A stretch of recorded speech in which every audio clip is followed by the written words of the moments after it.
അവിടെ എത്തിക്കഴിഞ്ഞ വല്ല പ്രശ്നം ഉണ്ടാക്കൂ? എന്റെ ഡൗട്ടാണ്. ഞാൻ അവിടെ കിടന്ന് കരയും, അപ്പൊ എന്റെ ഏട്ടൻ മാറും. പാവല്ലേ അങ്ങളെ.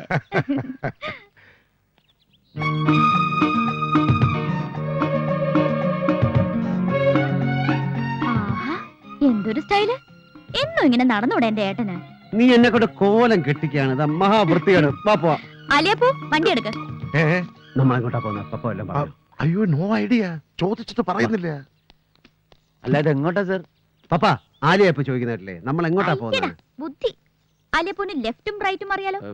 ഇടത്തും വലത്തും അല്ലേ? ആ, എന്നാ കയറിക്കോളൂ, ബാക്കി ഞാൻ പറഞ്ഞോളാം. നിനക്ക് പോകേണ്ട വഴിയിലെ ഡീറ്റെയിൽഡ് റൂട്ട് മാപ്പ് ഇല്ലാതെ വണ്ടി എടുക്കില്ലേ? ഇത് ചില ഓട്ടോറിക്ഷക്കാരെ സവാരിക്ക് വിളിച്ചവരാണ്. നീ ആരാ? ഹിമാലയൻ കാർ റാലിക്ക് പോകുന്ന റേസിംഗ് ചാമ്പ്യനോ? ഫിനിഷിംഗ് പോയിന്റ് റൂട്ടും ചോദിക്കാൻ? കാർ എടുക്കടാ, കാർ എടുക്കടാ, കാറ്. വരൂ മോളെ, വരൂ. കാണാതായപ്പോ സ്വാമിയെ ഞാൻ അങ്ങോട്ട് വിളിക്കാനിരിക്കായിരുന്നു. എന്തായാലും അകത്തേക്ക് ചെല്ലി റൂട്ട് മാപ്പും ഫിനിഷിംഗ് പോയിന്റും ഒക്കെ പിടികിട്ടു. വരുന്നില്ലേ? വരുന്നു. പ്ലീസ് വരൂ വരൂ, ഇരിക്കൂ. സ്വാമി പറഞ്ഞതിലും കുറച്ച് ലേറ്റ് ആയി. സ്വാമി രാഹുകാലമൊക്കെ നോക്കുന്നുണ്ടാവും. ഇന്ന് ഉച്ച കഴിഞ്ഞല്ലേ രാഹുകാലം? ഞാൻ യമകണ്ഠ കാലമാണ് നോക്കുക. അങ്ങനെയും ചിലരുണ്ട്. ഈ തമിഴ്നാട്ടിലെ ചില ജ്യോത്സ്യന്മാർ പറയണത് രാഹുകാലം തന്നെ നോക്കേണ്ട കാര്യമില്ലെന്നാ. എവിടെ ആന്റി നമ്മുടെ കക്ഷി? ഡ്രസ്സിംഗ് ടേബിളിന്റെ മുന്നിൽ തപസിരിക്കുക. ചെന്ന് നോക്കട്ടെ. ഞങ്ങള് 4 പേരാ ക്ഷമിക്ക അമ്മമാരായിട്ട്. എന്താ? അല്ല, 2 പേരെങ്കിൽ സ്റ്റേറ്റ്സിലാ. ഈ 4 പേർക്കും പെൺകുട്ടികളേ ഇല്ല. അപ്പൊ പിന്നെ ഊഹിക്കാലോ, അവളുടെ വിവാഹം എന്ന് പറഞ്ഞാൽ ഞങ്ങൾക്ക് ഒരു ഋഷി തന്നെയാവും. പരമേശ്വരനെ കുറിച്ച് ആദ്യം കേട്ട പോലെ തന്നെ കാഴ്ചയിലും എനിക്കങ്ങ് ബോധിച്ചു. അപ്പൊ പിന്നെ അധികം അല്ല അധികം നീട്ടിക്കൊണ്ട് പോകാതെ ഡേറ്റ് അങ്ങ് ഉറപ്പിക്കണം അല്ലേ സ്വാമി? അത്ര പെട്ടെന്ന് നടക്കുമെന്ന് തോന്നുന്നില്ല. അതെന്താ?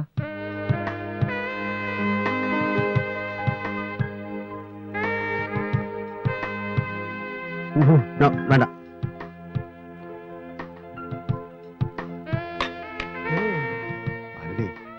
അവർക്ക് എന്തെങ്കിലും സംസാരിക്കാൻ ആയിക്കോട്ടെ അല്ലേ സ്വാമി? അതിനെന്താ അവല്ലോ. അതിവിടെ വെച്ച് വേണ്ട അല്ലേ ഏട്ടാ? അതെ, അത് ഇവിടെ വെച്ച് വേണ്ട. ഇവിടെ ആവുമ്പോ ഏട്ടൻ ഫ്രീ ആവില്ല. നമുക്ക് പോകാം പപ്പ. എന്നാ പിന്നെ ഒരു നല്ല അസ്ട്രോളജറെ കാണണം, ഡേറ്റ് നോക്കണം. ഒരു 3 months ടൈം അത്രയും പോരെ സ്വാമി? എനിക്കാ എന്നെ വിളിക്കുന്നു പറഞ്ഞിരുന്നു. ഹലോ, എവിടെ? എന്താ? അയ്യോ അയ്യോ സ്വാമി, ഇത് ഞാനാ, ഡോക്ടർ കോശി. വയറുവേദന എങ്ങനെയുണ്ട്?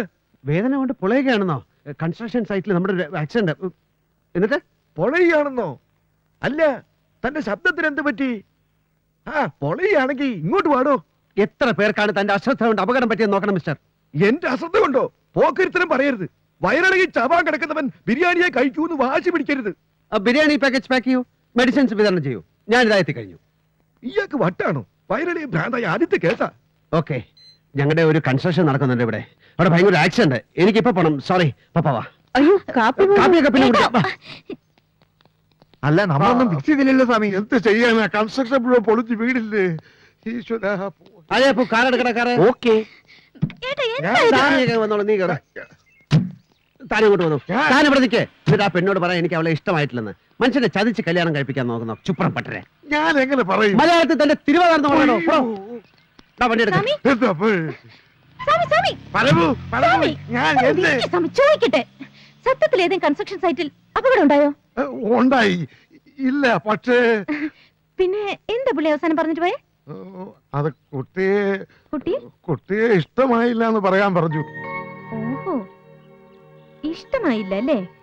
സ്വാമി വാ. അയ്യോ, സ്വാമി വരാൻ.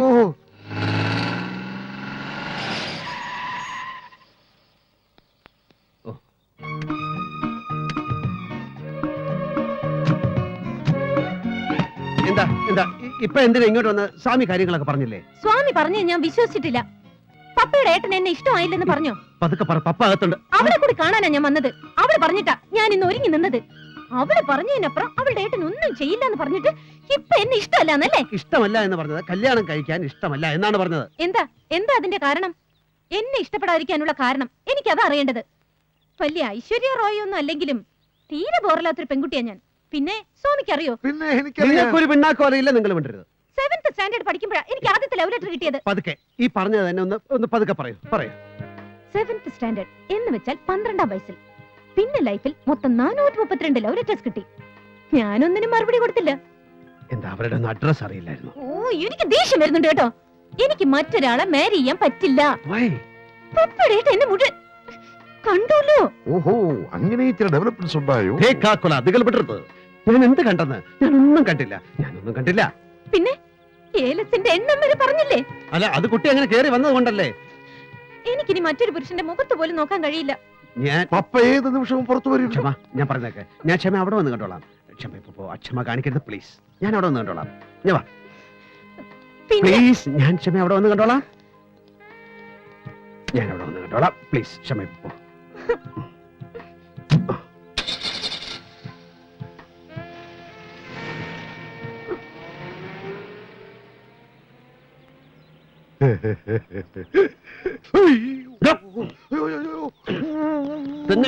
സ്വാമി ഒന്നും അറിഞ്ഞിട്ടില്ലേ? എന്ത് ചെയ്യാനാടോ, മന്ത്രിസഭയെ താങ്ങി നിർത്തേണ്ടത് നമ്മുടെ ആവശ്യമായി പോയില്ലേ? MLA-മാരൊക്കെ സ്ട്രോങ് സ്റ്റാൻഡിലാ. ഈ മിനിസ്റ്റർഷിപ്പ് എന്നൊക്കെ പറഞ്ഞ പഞ്ചാര വാക്കാണെന്ന് അവർക്കറിയാം. അതെ, അത് തന്നെ. ടേബിളിൽ ക്യാഷ് ഡൗൺ ഡീൽ, അതേ നടക്കത്തുള്ളൂ. എന്നാ പിന്നെ നാളെ അവിടെ കാണാം. പിന്നെ ആ വെസ്റ്റേണിൽ ഒരു 2 സൂട്ട് റൂം ബുക്ക് ചെയ്തേക്ക്. ഓക്കെ? മാസത്തിൽ 20 ദിവസം ഞാൻ നാട്ടിലുണ്ട്. എന്നിട്ടും രക്ഷയില്ല. ഞാനിങ്ങ് വന്നിറങ്ങാൻ നോക്കിയിരിക്കുക. ഈ സൗത്ത് ഇന്ത്യൻ പൊളിറ്റിക്കൽ ഡ്രാമയുടെ ചില ബാക്ക് സ്റ്റേജ് ആക്ടിവിറ്റീസേ, അതിന്റെ ഓരോരോ ടെൻഷൻസ്. അപ്പോ ഡേറ്റ് ഫിക്സ് ചെയ്തു. അധികം നീട്ടിക്കൊണ്ടു പോകണ്ടെന്നാ പരമേശ്വരന്റെ അഭിപ്രായം. നിങ്ങളുടെ നേറ്റീവ് പ്ലേസ് എവിടെയാ? പാലക്കാട് ഡിസ്ട്രിക്റ്റിൽ ശിവപുരം എന്ന് പറയും. നിങ്ങൾ എന്താ ചെയ്യുന്നേ? ബിസിനസ്സാന്ന് പറഞ്ഞു. എന്താ എക്സാക്ട്ലി? പ്രധാനമായിട്ട് കൺസ്ട്രക്ഷൻ വർക്കാ. കോയമ്പത്തൂർ ബേസ്ഡ് ആണ് കൂടുതൽ. പിന്നെ സത്യമംഗലം സ്റ്റൈൽ ഒരു ഏലത്തോട്ടം ഉണ്ട്. ഏലം എന്ന പേരാ. അതിന്റെ ഇടയെ മുഴുവൻ കച്ചൂരി, കുറുന്തോട്ടി, കറുക, ദർഭ, ഞവരക്കിഴങ്ങ്, പഴമുതിര, ആടലോടകം, നാൽപ്പാമര, ആവണം, അങ്ങനെയൊക്കെയുള്ള ഒരു ഹെർബൽ അതിന്റെ ഒരു ഗാർഡനാണ്. പിന്നെ വേപ്പിലക്കട്ടിയും പിക്കിൾസും ഉണ്ടാക്കുന്ന ഒരു ഫാക്ടറി ഉസലംപെട്ടിയിൽ ഓപ്പൺ ചെയ്യാൻ പോകുന്നു. ശരി. അപ്പൊ എങ്ങനെയാ മറ്റു കാര്യങ്ങള്?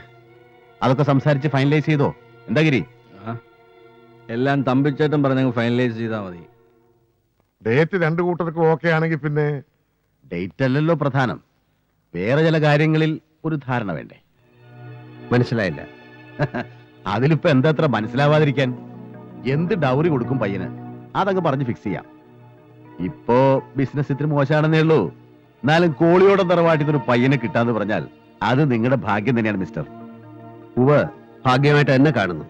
പക്ഷെ ഡൗറി എന്ന വാക്കും പണത്തിന്റെ കണക്കും അത് വേണോ? എന്റെ പ്രോപ്പർട്ടീസും ബാങ്ക് ബാലൻസും മുഴുവൻ അവളുടെ പേരിൽ തന്നെയാണ്. അത് മുഴുവൻ അവൾക്കുള്ളതാണ്. അങ്ങനെ വേഗമായിട്ട് പറഞ്ഞോണ്ട് കാര്യമില്ല. എത്ര സ്വർണം, ക്യാഷ് എത്ര, പിന്നെ കാറോ, അങ്ങനെ എന്താന്ന് വെച്ചാ അങ്ങനെ ഒരു തുക പറഞ്ഞുറപ്പിച്ച് കാള കച്ചവടം നടത്തുന്ന പോലെ വേണോ ശേഖര മുതലാളി? അയ്യോ വേണ്ട തമ്പി, പരമേശ്വരനുമായിട്ട് അങ്ങനെ ഒരു സംസാരം വേണ്ട. ഹോട്ടൽ റീഓപ്പൺ ചെയ്യാൻ വേണ്ടി പരമേശ്വരൻ ഇപ്പൊ തന്നെ ഒരു സംഖ്യ ചെലവാക്കി കഴിഞ്ഞു. അതൊന്നും മുന്നിൽ കാണാതല്ലോ. പരമേശ്വരൻ കച്ചവടം അറിയാവുന്ന ആളല്ലേ? പരമേശ്വരന് കച്ചവടം അറിയാം. തമ്പിക്ക് അറിയാത്ത പലതും അറിയാം. അത് കള. എന്റെ കച്ചവടത്തിൽ നേരും നിറയും ഉണ്ടാവും. തമ്പി അത് മനസ്സിലാക്കിയാൽ മതി. എന്റെ അനിയത്തിയുടെ ജീവിതത്തിന്റെ കാര്യമാണിത്. അവൾക്ക് ഞാൻ എന്താണ് കൊടുക്കാൻ പോകുന്നതെന്ന് തൽക്കാലം നിങ്ങൾ വിട്ടേക്കൂ. കുറഞ്ഞു പോയെന്ന് നിങ്ങൾക്ക് ആർക്കും തോന്നാൻ ഇടവരില്ല. അക്കാര്യത്തിൽ വളരെ ട്രാൻസ്പെറന്റ് ആണ് ഞാൻ. എന്റെ വാക്കുകളും പ്രവൃത്തിയും. അത്ര വലിയ സ്ട്രേറ്റ് ഫോർവേഡ്നെസ് ഒന്നും പറയണ്ട. ഒളിയും മറയൊക്കെ ഇയാളുടെ കയ്യിലില്ലേ? അത് തമ്പി വ്യക്തമാക്കണം. തമ്പി ചേട്ടാ, നീ മിണ്ടാരിടാ. ഇയാളൊരു പുത്തൻ പണക്കാരൻ, വലിയ അന്തസ്സോടെ ഒന്ന് ഡയലോഗ് അടിക്കണം. പക്ഷെ തമ്പി, ചെക്കന് പെണ്ണിനെ കണ്ട് വട്ടിളകി പോയതുകൊണ്ട് നടത്താൻ തയ്യാറാകുന്നേ ഉള്ളൂ. അല്ലെങ്കിൽ ഇത് പെണ്ണിന്റെ 2ാം ഘട്ടാണെന്ന് അറിഞ്ഞപ്പോ ഞാൻ വേണ്ടാന്ന് പറഞ്ഞതാ.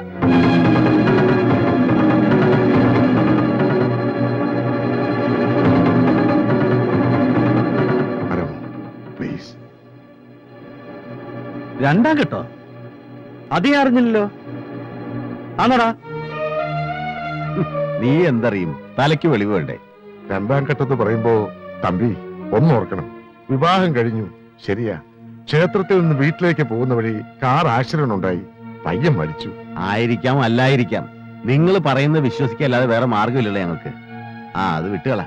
പക്ഷേ ഇയാൾ ഈ നേരും നേറിയ അന്തസ്സിന്റെ വാചം അടിക്കരുത്. പപ്പയുടെ ഏട്ടൻ എന്നോടെല്ലാം തുറന്നു പറഞ്ഞതാണല്ലോ. നിന്നോട് പറഞ്ഞിട്ട് എന്താടാ കാര്യം? നീ ആ പെണ്ണിന്റെ മൊഞ്ച് കണ്ട് മയങ്ങി നിൽക്കല്ലേ? അവളുടെ ജാതകം ആരെക്കൊണ്ടെങ്കിലും പരിശോധിപ്പിച്ച് നോക്കിയാൽ അറിയാം അവൾക്ക് ഭർത്താവ് വാഴില്ല എന്ന് വല്ല യോഗം ഉണ്ടോന്നുള്ള കാര്യം. അതിനിപ്പോ ഒറിജിനൽ ജാതകം ആര് കാണിക്കാൻ പോണു? തമ്പി നിങ്ങൾ എന്തായി പറയണേ? നിങ്ങളൊന്ന് മിണ്ടായിരിക്കണം. ഒരു 100-ന്റെ നോട്ട് മടക്കി കയ്യിൽ വെച്ചു കൊടുത്താൽ നല്ല മഹായോഗമുള്ള പെർഫെക്റ്റ് സാധനം എഴുതി തരാൻ ആളില്ല ഈ നാട്ടില്.